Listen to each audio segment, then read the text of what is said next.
Bonjour, donc exercice 1 de ce sujet de brevet, qui compte 5 exercices qui sont grosso modo tous sur 20 points à peu près. Donc l'exercice 1 est composé de 6 questions qui sont indépendantes, donc il y a un peu de tout. Voilà, c'est pas un exercice qui est très très dur, c'est un exercice il faut tranquillement aller chercher ses points. Franchement, il n'y a pas grand chose à perdre dessus, voire il y a tout à gagner. Donc voilà, on commence par la question 1. Vous allez voir qu'il va se faire très très vite normalement cet exercice-là en quelques minutes. En le faisant proprement, on peut réussir à le faire. Alors, calculer, donc on a un calcul de fraction. Alors, calculer 5 sur 6 plus 7 huitièmes, donc 7 sur 8, et donner le résultat sous forme d'une fraction irréductible, on détaillera les calculs. Donc on est parti. 5 sur 6 plus 7 sur 8, on va mettre au même dénominateur. Première technique, mettre au même dénominateur, on met sur 48. À aucun moment je vous ai dit que c'était la meilleure technique. Je vous dis juste qu'on peut mettre sur 48. Pourquoi? Parce qu'on va reprendre la première fraction et on va multiplier en bas et haut par 8. On prend la seconde fraction et on multiplie en bas et en haut. Donc au numérateur, quand je dis en haut, c'est le numérateur et en bas, c'est le dénominateur. On multiplie aussi par 6. Donc ça veut dire que j'ai pris ma première fraction, j'ai multiplié au numérateur, donc en haut, au dénominateur en bas par 8. J'ai pris ma seconde fraction et j'ai multiplié par 6. C'est comme si on avait un petit peu croisé. Et on va se retrouver sur 48. 6 fois 8, 48. Alors bien sûr, il faut connaître un petit peu cette table, mais vous avez votre calculatrice normalement. Sur ce sujet, vous avez le droit à la calculatrice. 5 fois 8, 40. Et 7 fois 6. Alors encore une fois, soit calculatrice, soit vous le faites, tout simplement de tête. Et donc ça va vous faire 42. On continue le calcul. 42 plus 40, 82 sur 48. Et là, il faut faire un petit effort pour simplifier notre fraction. On y va, on voit que tout est divisible par 2. On se dit, ok, 82, 2 fois 41 et 48, 2 fois 24. Après, on regarde, donc ça nous fait 41 sur 24.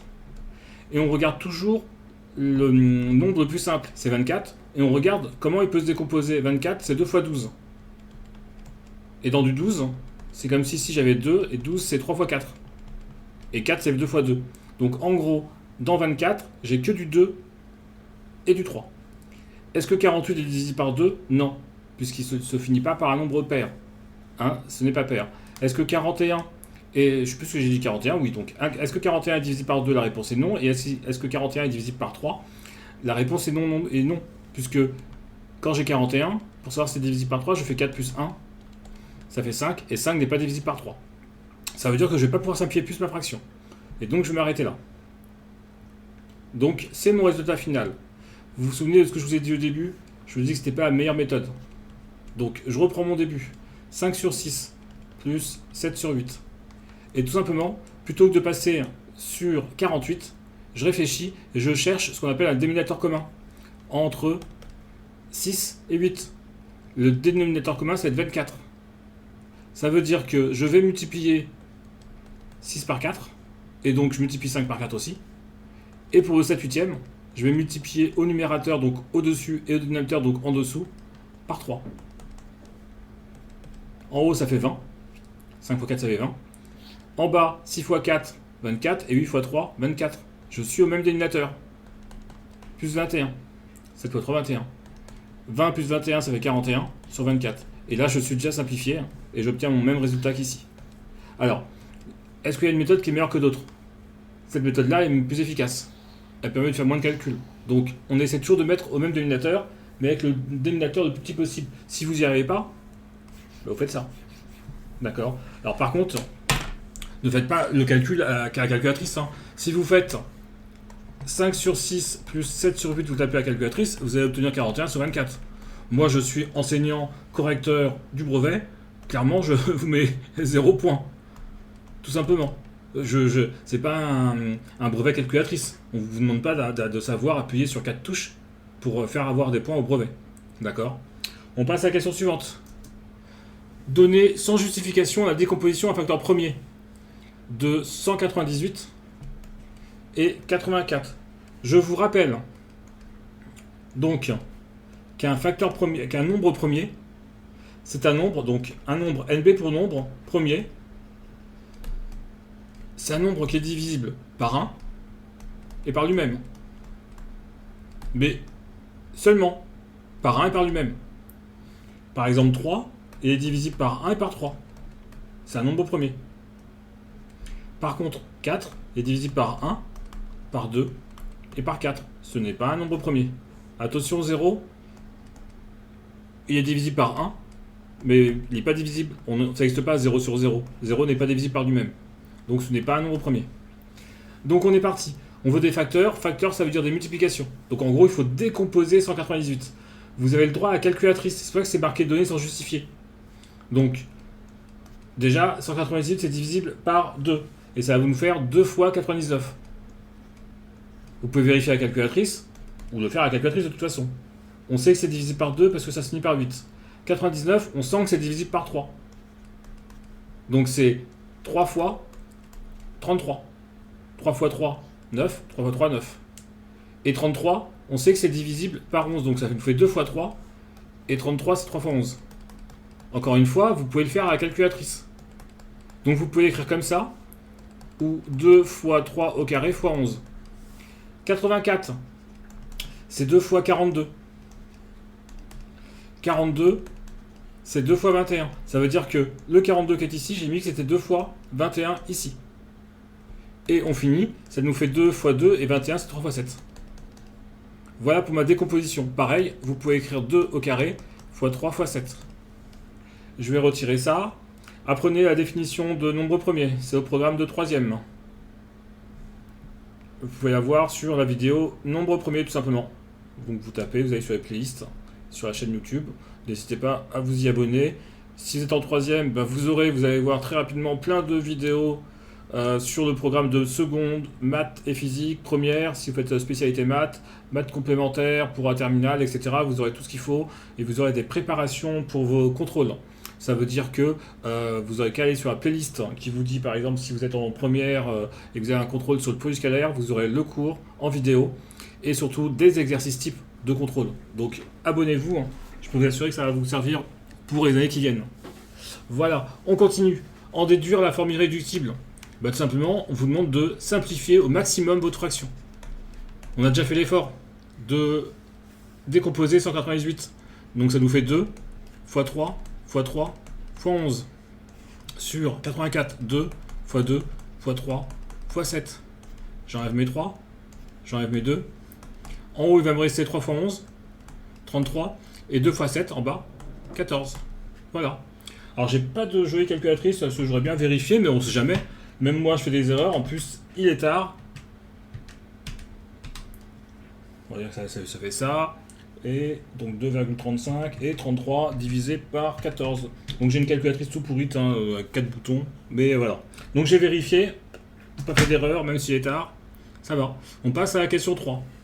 Alors, on donne l'expression littérale suivante. Une expression littérale, c'est une expression dans laquelle il y a des x. Il faut développer. Développer, ça veut dire écrire sous forme un peu plus simplifiée. Donc on va distribuer le 5 ici sur le 3x et sur le moins 4. Et ici, j'ai un moins dans une parenthèse, donc je vais faire sauter la parenthèse. Alors, on est parti. 5 fois 3x, ça fait 15x. J'ai un moins ici. Devant le 5 qui est ici, c'est comme si j'avais un plus. Donc du plus fois du moins, ça fait du moins. Et après, 5 fois 4, ça fait 20. Là, il faudra faire attention. Devant le 2x, c'est comme si j'avais un plus. Et quand je retire une parenthèse et que j'ai un moins devant, c'est le cas ici. Donc j'ai un moins ici et j'ai une parenthèse. Je retire la parenthèse, je retire le moins, c'est-à-dire que vraiment j'ai moins plus 2x moins 7. Je barre le moins, je barre la parenthèse, je recopie ce qui est dans la parenthèse en changeant tous les signes. C'est-à-dire que plus 2x devient moins 2x et moins 7 devient plus 7. Et après, il ne me reste plus qu'à simplifier. Je calcule les x ensemble. 15 pommes moins 2 pommes, ça fait 13 pommes. Et après, moins 20 plus 7, déjà ça fait un nombre qui va être négatif, puisque moins 20, d'accord, va gagner par rapport au plus 7. C'est comme si vous aviez 7 moins 20. Et 7 moins 20, ça fait 13. Voilà. J'ai développé, j'ai réduit, et j'ai même ordonné. Enfin, ordonné, ça veut dire que j'ai commencé par écrire les x. Si vous voulez, si vous mettez moins 13 plus 13x, ça c'est pas ordonné. On met d'abord les plus grosses puissances de x, donc les x, là dans ce cas-là c'est des x puissance 1. Donc j'ai mis les X après les nombres tout seul. Voilà pour cette question 3. On continue. On désigne par B un nombre positif. Déterminer B, donc la valeur de B, de telle manière que le périmètre du rectangle ci compte soit égal à 25. Alors, c'est tout simplement une équation. Déjà, le périmètre c'est le contour. Le périmètre, vous avez un rectangle. Je vais l'appeler ABCD pour l'instant. Le périmètre, c'est la longueur AB. Longueur, c'est vraiment la longueur, hein. Vous êtes ici, voilà, et vous marchez le long de AB. Vous arrivez jusqu'à B. Donc, plus la longueur BC, plus la longueur donc CD, et plus la longueur DA. En gros, vous êtes parti d'ici, et vous avez avancé ici, vous allez avancer ici, vous allez avancer ici, vous allez avancer ici. C'est le contour, tout simplement. Et donc, on veut trouver B pour que le périmètre soit égal à 25. Ça s'appelle une équation. Donc, P comme périmètre égale 25. Mon périmètre, eh ben, je pars d'ici. D'accord? Et on regarde un petit peu ce qu'on a. Alors, ici j'ai B, ici j'ai de nouveau B, et ici de nouveau B. Donc ça veut dire que ça me donne 3B, ici. Donc, mon périmètre, je vais le faire ici pour l'instant, il vaut 3B, plus 2,9. Donc pour l'instant j'ai fait, je reprends, je vais calculer, je vais tout simplement mesurer mon périmètre. Alors, le fait d'avoir un trait ici, le trait qui est ici, ça veut dire que ces longueurs sont identiques. C'est-à-dire que ça j'ai B, ça c'est B, ça c'est B. 3B, plus 2,9. C'est ce que j'ai écrit ici. Après, j'additionne ce côté-là, il vaut 4,5. Et après, j'additionne ce côté-là, c'est le même qu'au-dessus. Donc de nouveau, 3B plus 2,9. Et après, j'additionne ce côté-là. Plus 4,5. Ok, je continue à calculer mon périmètre. 3B plus 3B, ça fait 6B. Plus, je vais faire les calculs simples, 4,5 plus 4,5, ça fait 9. Plus 2,9 plus 2,9, ça fait 5,8. Vous pouvez le faire à la calculatrice. En gros, j'ai fait 3 plus 3, ça fait 6, et j'ai retiré 0,1 et 0,1. Je continue. Mon périmètre, il vaut donc 6B, plus 9 plus 5,8, ça fait 14,8. Et donc, mon objectif, je rappelle, c'était de dire que, de trouver B, avec une condition, c'est que mon périmètre, il vaut 25. Si mon périmètre, il vaut 25, ça veut dire que 6 fois B plus 14,8 est égal à 25. Et c'est là où on a notre équation. Je prends le plus 14,8. Je le mets de l'autre côté. Alors, je sais ce que vous allez me dire. Ah, mais on l'a pas fait comme ça. Eh bien, on va le faire comme vous l'avez fait en classe. À l'ancienne. Je remets mon 14,8. Pour retirer l'objectif, c'est d'isoler B. Isoler B, ça veut dire avoir B tout seul. Je rappelle que 6B, ça veut dire 6 fois B. Donc, je recopie. 6 fois B. Plus 14,8. Et je retire de chaque côté de mon égalité 14,8. Ça veut dire que j'ai rajouté moins 14,8 et moins 14,8. De telle manière que ça disparaisse. Après, je fais 25 moins 14,8. Et ça va nous faire 10,2. Donc j'ai 6B qui vaut 6,2. Et mon objectif, c'est d'enlever le 6. Donc de chaque côté, je vais diviser par 6. Mes 6 ils disparaissent. Et j'obtiens B est égal à 10,2 sur 6. Je prends ma calculatrice, 10,2 divisé par 6, voilà, 1,7. Et j'obtiens mon résultat, que je mets juste en dessous, je suis désolé, je manque un peu de place. Donc B est égal à 1,7. C'est le résultat. Mettez une petite phrase, hein. La longueur, la valeur de B est donc 1,7. Il n'y a pas d'unité, donc mettez pas d'unité. Voilà, c'est bon pour cette question-là. On passe à la question 5. Alors, dès que vous voyez ça, en général, vous êtes en panique. Et vous n'allez même pas essayer de le faire. Ce qui est une erreur, dommage, parce que c'est des points. Et surtout qu'il n'y a rien à faire. On vous demande de calculer, donc pareil, hein, vous avez une vidéo sur les volumes. Donc allez la chercher, vous allez voir que c'est super basique, et c'est souvent des points qui sont donnés. Les difficultés qu'il peut y avoir, c'est sur agrandissement, réduction, etc. Et encore, et encore. Mais là, c'est juste calculer le volume de la pyramide à base rectangulaire. Donc on a un rectangle. Un rectangle, je vous rappelle que c'est ça. On vient de voir le périmètre. Le périmètre, c'est le contour. Maintenant, ce que je vais avoir besoin, c'est de la surface. La surface, c'est comme si vous vouliez repeindre tout ça. Donc vous allez acheter un pot de peinture, et sur votre pot de peinture, il y a marqué le nombre de mètres carrés que vous pouvez peindre avec. Pour calculer une surface d'un rectangle, il nous faut la longueur. En général, la longueur, c'est le grand côté. Et la largeur. Et simplement, la surface, soit vous mettez surface comme ça, donc S, c'est longueur fois largeur. Soit vous mettez l'air, c'est pareil. L'air est égal à la longueur fois largeur. Alors pourquoi je vous parle de la surface de votre rectangle? Le rectangle, c'est ça. Hein. Tout simplement parce que on a une formule qu'il faut savoir par cœur. C'est que le volume d'une pyramide, c'est l'aire de la base, donc la surface de la base, fois la hauteur de la pyramide, divisé par 3. L'aire de la base, ben on sait que c'est longueur fois largeur.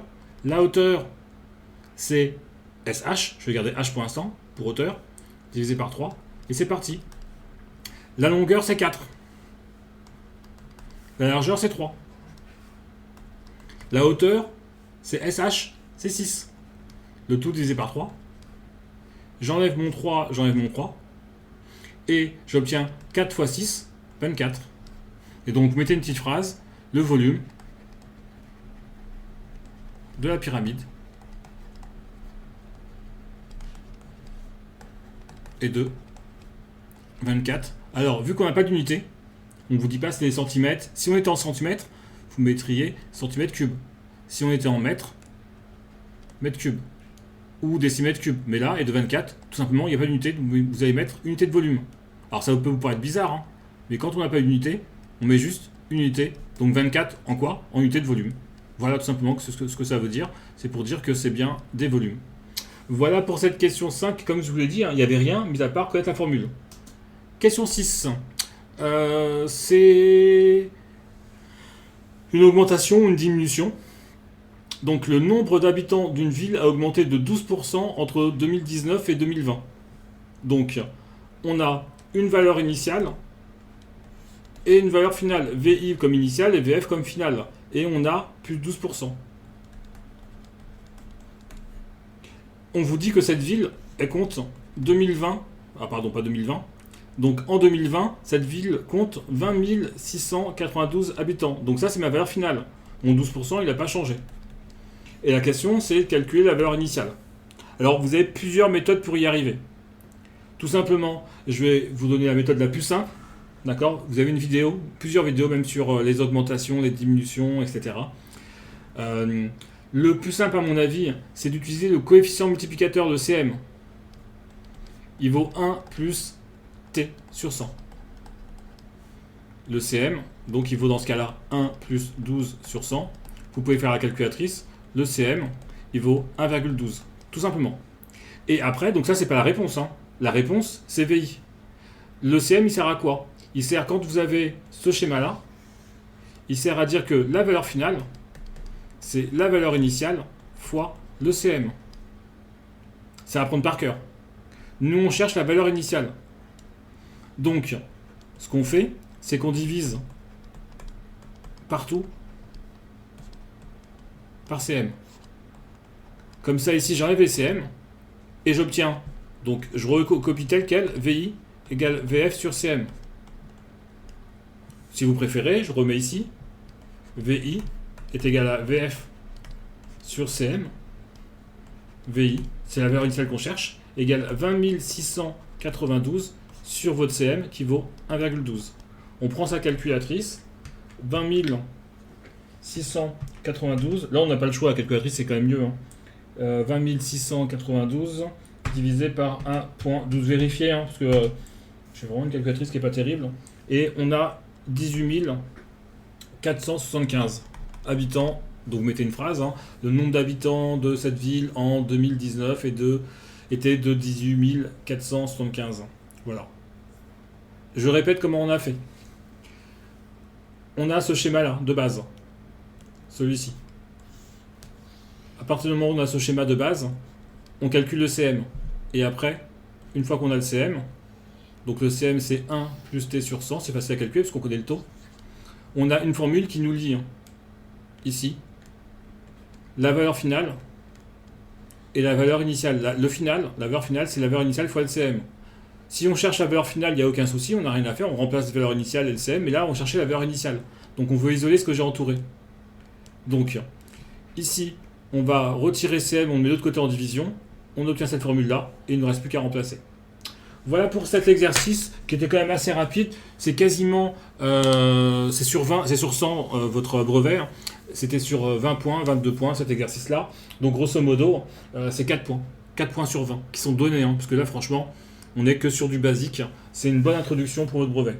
Voilà, exercice suivant, juste après, dans une autre vidéo qui suit.